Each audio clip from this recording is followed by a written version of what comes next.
Joining us now, distinguished panel, Joe Concha, Fox News contributor, David Webb, host of the David Webb Show on Sirius XM Patriot and Fox News contributor, and Mark Simone, WOR Radio host, Hall of Famer. Here's a little sot for all of your favorite politicians. Listen to Ms. Nancy Pelosi. Hang on a second. Here it comes. Does he have your support to be the head of the Democratic ticket? As long as the president it's up to the president to decide if he is going to run. We're all encouraging him to make that decision because time is running short. That was almost as bad as Rand Paul not endorsing Trump. If you think about it, I wouldn't exactly say she threw herself into Biden's arms with that one. Not at all, and it's where she said it.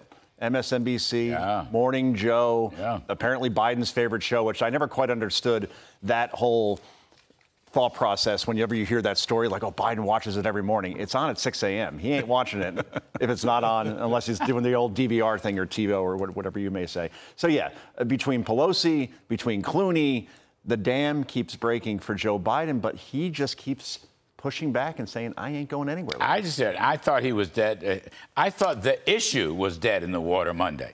Okay, it's just that maybe it is dead in the water.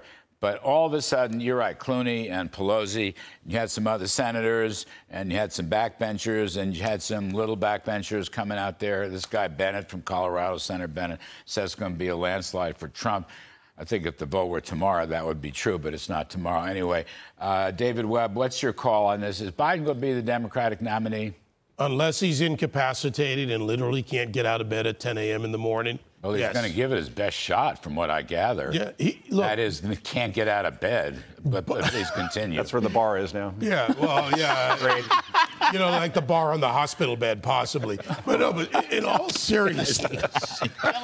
Kill him. Yeah, I went there. Kill him. Look, Biden is who he has always been, Larry. We know this from his 50 years. He wants the title. He wants to hold it. You know, and I know this. He wants his portrait on the wall with 2 terms. And like a lot of D.C. elitists and insider politicians, he wants his 24 hours in the rotunda before they hustle him off to whatever cemetery they choose. This is who he is. He's always wanted. He was willing to plagiarize. He was willing to lie. He was willing to lie about Charlottesville in the last round. He's willing to do anything and make any deal with any group, play to any group, left-wing progressive, climate change hoax, whatever else is out there, because he wants that title. And then he's got Jill Biden. And Jill Biden loves being there. Jill Biden is the Cruella de Vil of politics because she's the woman who is in charge. Jill Biden is the Edith Wilson of politics. Who was Edith Wilson? Who was Edith Wilson? Edith Wilson was Woodrow Wilson's wife, and when he became incapacitated, she ran the country for about 2 years. For the last 2 years. That's right. He was incapacitated. During your sophomore year. Sorry. I know, I was a young researcher in the Budget Bureau in those days. And is she Edith Wilson? Joe Biden is the Edith Wilson. That's the most incredible thing I've ever seen. Mark Simone, all right, there's too much funeral music going on here. Who's going to be vice president on the Republican ticket? I went through them all. You know, I've watched Trump for 30 years, especially in his business, who he hires. The young hotshot never gets the top job. So J.D. Vance, also, he doesn't hire guys with beards. Well, he was very close to George Steinbrenner, who had the same rule, no facial hair. Oh, wow. Doug Burgum. Trump just on tonight. Yeah, Trump always likes the distinguished-looking, older executive.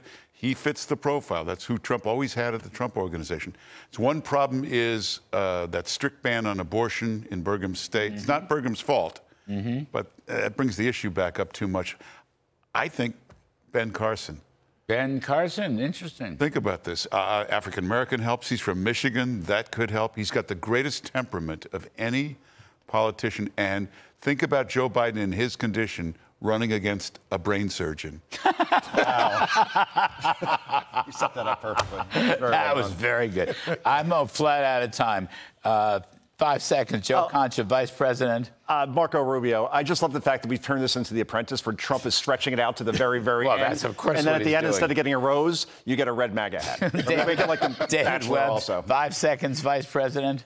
Nobody knows but Donald Trump, and I'm not sure if he's sure of it yet, but in all seriousness, nobody knows. I love the Ben Carson, who's a real brain surgeon. He can make a real cutting-edge analysis. Well, ha, ha, ha, ha.